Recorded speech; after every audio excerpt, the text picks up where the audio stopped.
ক্রমাগত ধস নামছে খুলনা অঞ্চলের হিমায়িত চিংড়ি ও অন্যান্য মাছ রপ্তানিতে। মাত্র এক বছরের ব্যবধানে মাছ রপ্তানির পরিমাণ কমেছে ৩,১২০ টন। এতে আয় কমেছে ৬৭৭ কোটি টাকা। নিম্নমুখী রপ্তানির কারণে বিপাকে পড়েছেন রপ্তানিকারকরা। তাদের দাবি, চিংড়ি চাষ কম হওয়া ও আন্তর্জাতিক বাজারে চাহিদা ও মূল্য কমে যাওয়ায় সৃষ্টি হয়েছে এমন পরিস্থিতির। খুলনা অঞ্চল থেকে ২০২২-২৩ অর্থবছরে চিংড়ি ও অন্যান্য মাছ রপ্তানি হয়েছিল ২৮,৩১৬ টন, যা থেকে আয় হয় ২,৮২৩ কোটি টাকা।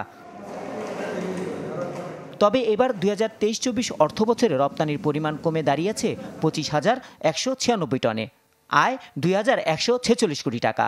রপ্তানি কমে যাওয়ায় বিপাকে পড়েছেন রপ্তানিকারকরা।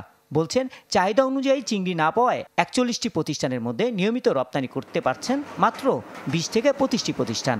৩-৪০০ মণ মাছের প্রয়োজন হলেও আমরা কিন্তু সামান্য যৎসামান্য হয়তো ২-৫ মণ মাছ বা ১০ মণ মাছ আসতেছে।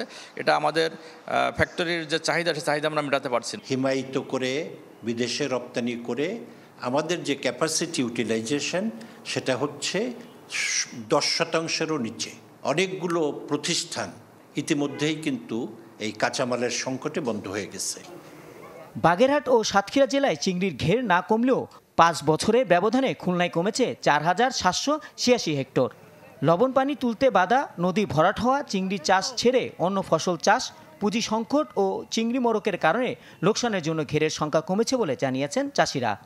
সম্পূর্ণ বৃষ্টির উপর নির্ভর করে চাষাবাদ করা বা বিশেষ করে গলদা চাষিদের ক্ষেত্রে একটা বড় অসুবিধার সম্মুখীন হচ্ছি আমরা। নিম্ন আয়ের চাষিরা এই খরচ বহন করে এই চাষের দিকে যাইতে পারতেছে না। সময় মতো রেনুর সাপ্লাই পাই না, তারপরে খাবারের অধিক দাম, অন্য অন্য ম্যাটেরিয়ালেরও দাম অনেক বেশি, তারপরে জমির মানে যারা হাড়ি দিতে মাছজনরা যে হাড়ি টেনে, এটাও অনেক বেশি। মৎস্য অধিদপ্তর বলছে, চিংড়ি উৎপাদন বাড়াতে চাষিদের উদ্বুদ্ধ করছেন তারা। এই দক্ষিণ অঞ্চলের জন্য একটা চিংড়ি চাষ বা চিংড়ির জোন যদি ঘোষণা করে এটা যদি পরিকল্পিতভাবে যদি উন্নয়ন করা সম্ভব হয়, তাহলে কিন্তু আমাদের এই খাত থেকে একটা বিপুল পরিমাণ বৈদেশিক মুদ্রা অর্জনের একটা সম্ভাবনা রয়েছে। ৩ জেলায় গলদা ও বাগদা চিংড়ির ঘের রয়েছে প্রায় ১,৮৯,০০০ হেক্টর জমিতে। Desk report, channel 24।